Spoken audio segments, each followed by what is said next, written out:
One sentence I said at 60 destroyed my marriage. I still remember the weight of the silence that followed. Not the angry kind anger I could have worked with. This was the silence of something breaking so quietly you don't hear it happen. You only notice later when you reach for what used to be there and find empty air. My name is David. I'm 67 now, and I need to tell you about the sentence I spoke 7 years ago that ended a marriage of 38 years. But to understand that moment, you have to understand the years that built it. I met Ellen when I was 21. She was a literature student with paint-stained fingers who laughed at my terrible jokes. I was studying architecture, designing buildings I thought would change the world. We got married young, too young, people said, but we didn't care. We had time. That's what we believed. We had all the time in the world. The early years were good. Chaotic, broke, happy. We had our daughter Megan when I was 26. Ellen put her degree aside to raise her while I climbed the ladder at the firm. It wasn't a decision we discussed much. It just happened. The way so many things in a marriage just happen. Ellen went back to work when Megan started school. Administrative jobs mostly. Nothing she'd studied for, but she never complained. She was good at not complaining. I see that now. At the time, I thought it meant she was content. I worked long hours, weekends sometimes. I told myself I was building our future, the house, the college fund, the retirement. Ellen managed everything at home. The schedules, the appointments, the emotional landscape of our family. I showed up for the big moments, the birthday parties, the graduation. I thought that was enough. When Megan left for college, the house felt different, quieter. Ellen started painting again. Small watercolors at the kitchen table after dinner. I pass by and smile, say something encouraging, then retreat to my office to finish work emails. She joined a book club, started taking morning walks. I was glad she had hobbies. I didn't notice I was living beside her instead of with her. My career peaked in my mid-50s. Senior partner. The projects I dreamed about finally coming to fruition. I was traveling, more conferences, client meetings, site visits. Ellen stopped asking when I'd be home. I stopped feeling guilty about the trips. We still had our routines, coffee together in the morning, though I was usually reading the news on my phone. Dinner most nights when I wasn't working late. We talked about Megan, about the neighbors, about things that needed fixing around the house. Safe topics, easy ones. I thought we were fine. Looking back, I can see the moments I missed. The time she mentioned wanting to take an art class and I said, "That sounds nice," without looking up from my laptop. The weekend she asked if we could drive up the coast together, and I said I had a presentation to prepare. The evening she got her hair cut short, really short, a whole new style, and I didn't notice for 3 days. Small moments, easy to miss. Except they weren't small to her. The year I turned 60, I started thinking about retirement. 2, maybe 3 more years. Then I'd step back, travel, relax, spend time with Ellen finally. I was looking forward to it. One Saturday morning, Ellen asked if we could talk. She had that look. The one I'd learned meant something serious. I poured us both coffee and sat down at the kitchen table where she'd set out 2 mugs. The good ones we only used on special occasions. That should have told me something. She spoke carefully, like she'd rehearsed. She said she'd been thinking a lot lately. About her life, about what she wanted from the years ahead. She was 61, healthy, energetic, and she'd realized something. She wanted more. Not more things, she clarified. More presence, more conversation, more shared experience. She wanted to travel, but really travel, not the weekend conferences where I worked, and she wandered museums alone. She wanted to take classes, explore new interests, have adventures, and she wanted to do these things with someone who was truly there with her. She said all of this gently, hopefully even, like she was extending an invitation. I listened, and when she finished, I felt something inside me resist. Not anger, something more like Inconvenience. I'd been planning my retirement, yes, but on my timeline, my terms. The idea of immediately reorganizing my life around Ellen's sudden desires felt exhausting. But I didn't say that.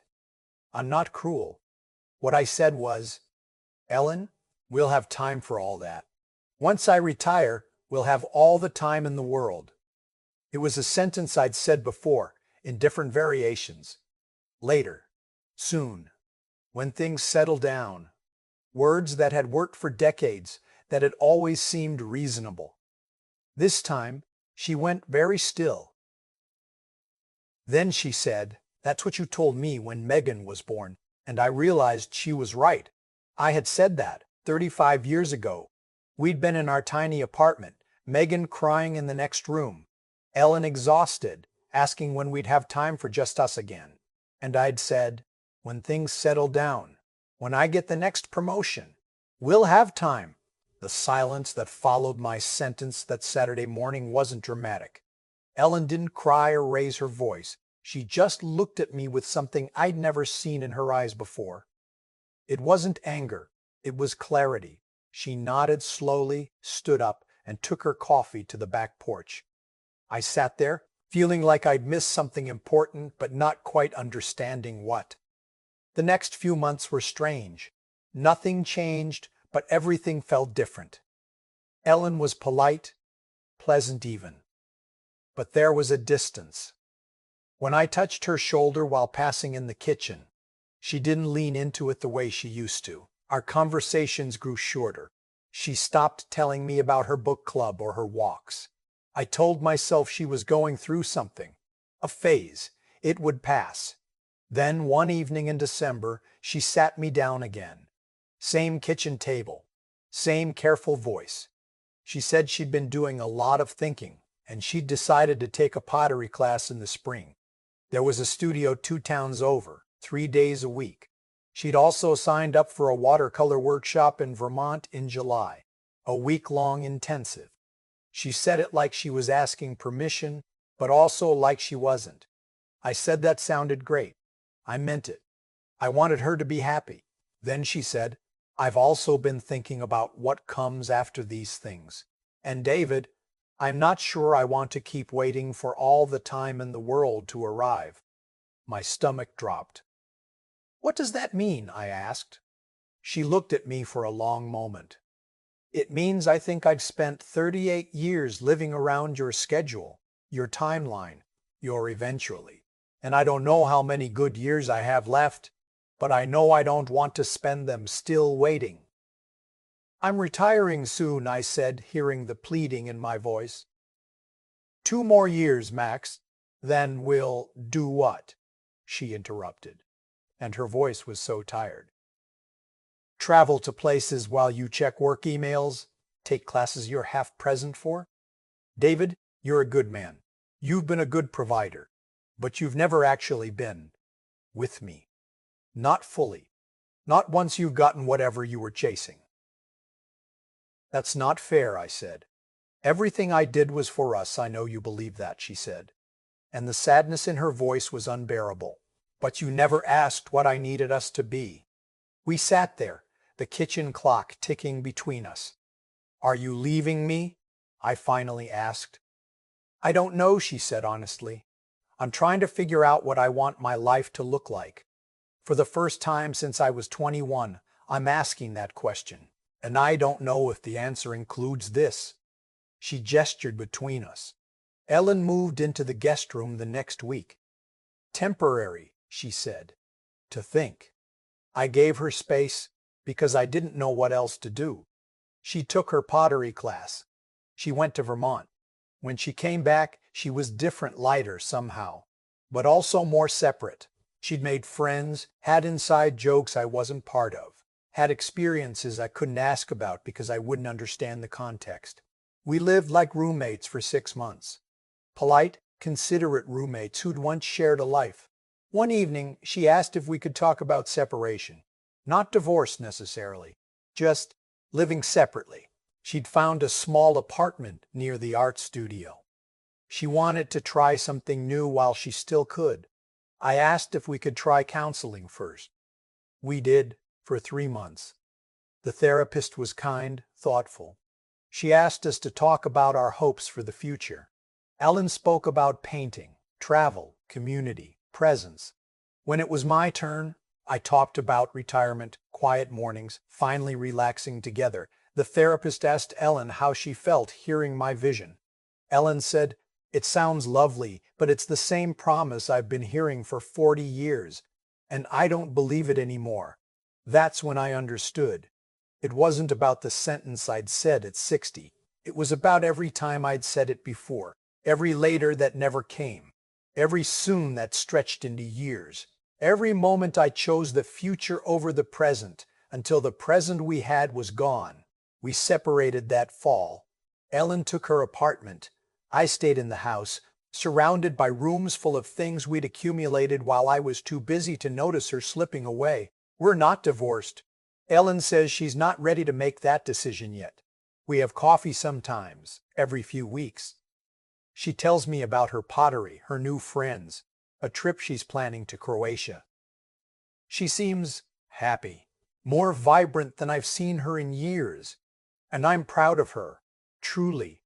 But I'd be lying if I said it didn't hurt to realize she had to leave me to become this version of herself. I retired a year ago. The partners threw a nice party.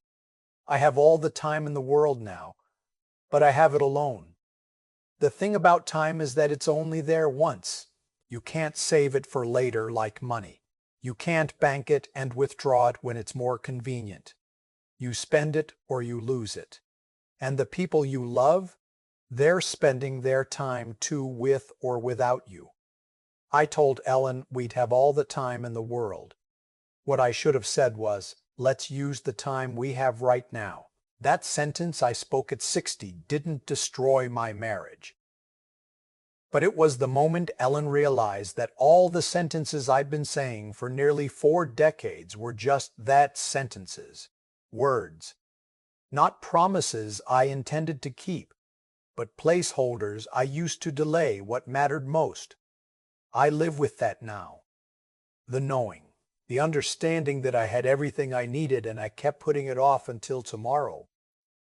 Tomorrow came. She wasn't waiting anymore.